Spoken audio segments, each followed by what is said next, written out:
सुरक्षित नाहीये, म्हातारी बाई सुरक्षित नाहीये.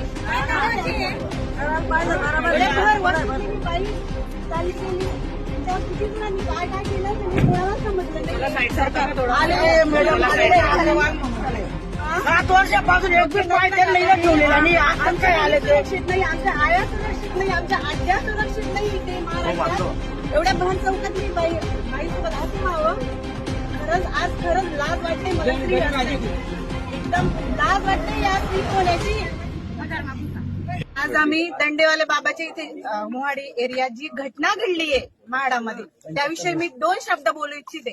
आज एक स्त्री किती सुरक्षित आहे सांगा बरं तुम्ही मला.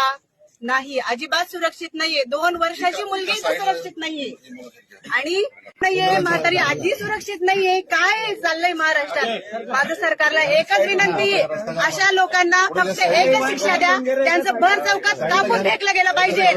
धिक्कार आहे अशा सरकाराचा, धिक्कार आहे.